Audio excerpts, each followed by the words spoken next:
Hi there, this is Derek from Pacific Coast Auto, driving my car here, and just wanted to make a quick little brief video today about security deposits. And so basically the way that we run the company is the same way as most other exporters do. If you want to buy a car, you need a security deposit to be placed with us before we can make any bids for you at the auction.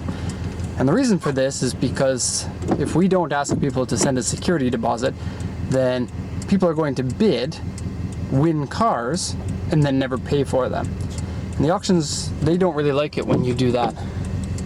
And so they have policies that mean that if you bid on a car and you win it, you have to buy that car. And if you cancel it, it's like 80,000 or 100,000 yen, so like $600 to $800 to cancel an auction.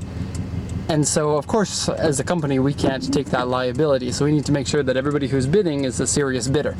And actually, furthermore for that, if I want to bid on cars with one of my suppliers, I need a security deposit with them too.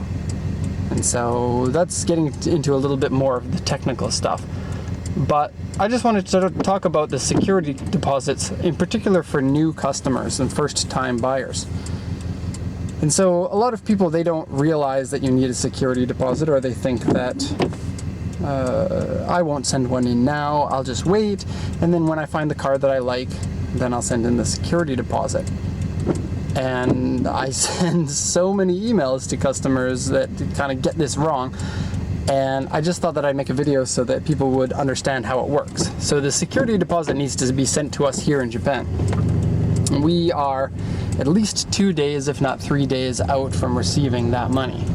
Now, if you send the money for the security deposit, then we can bid right away even before that money lands, because I know that it's coming. You send me like the bank transfer form, or with the company Payline, which we work with for most of our customers, they send me an email that lets me know that the deposit's coming in, and then I feel safe, and then I can bid on the car, so no problems at all.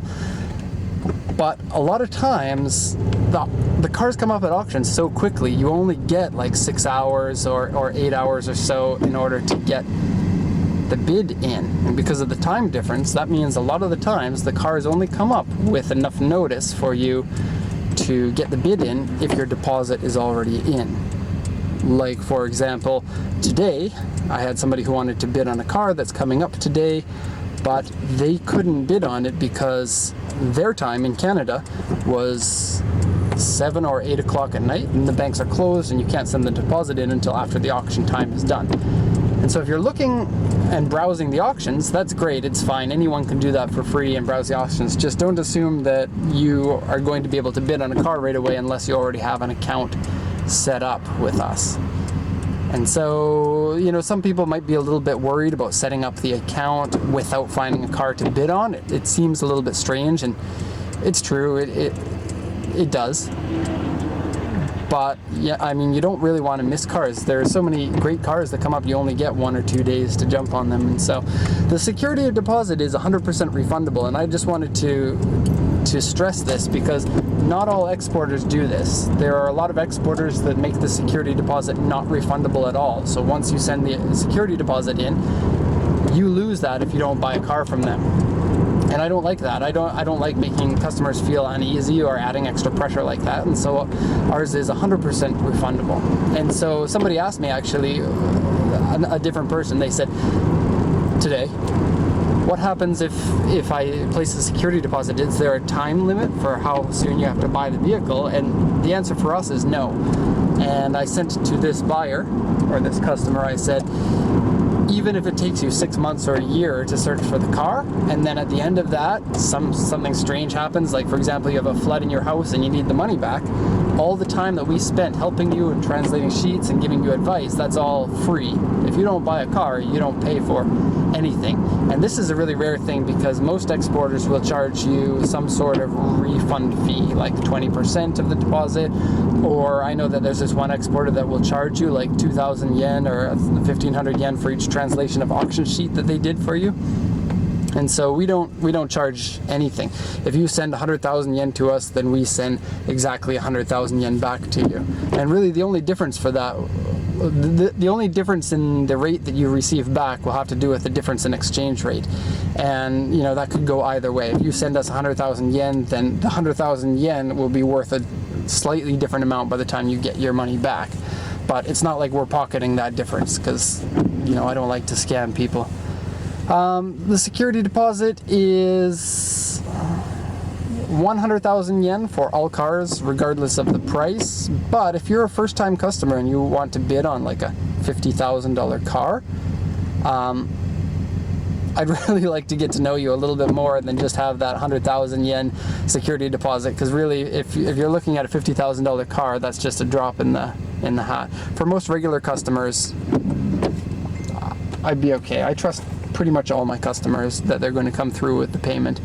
And if you buy a car and you bid on one and then you decide not to pay for it, which has happened for the first time a couple of months ago, please, for one, don't do that, because I still have to buy the car. And I've got an Impreza right now because somebody bought it and didn't pay for it.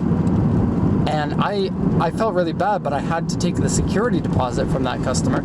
I'm trying to sell the car now, and I've already spent $1,500, more than the security deposit, in just costs associated with that. So the customer lost their 100,000 yen security deposit. I've lost, even on top of that 100,000 yen, I've lost another probably 100,000 yen, and I have to find somebody to buy it now.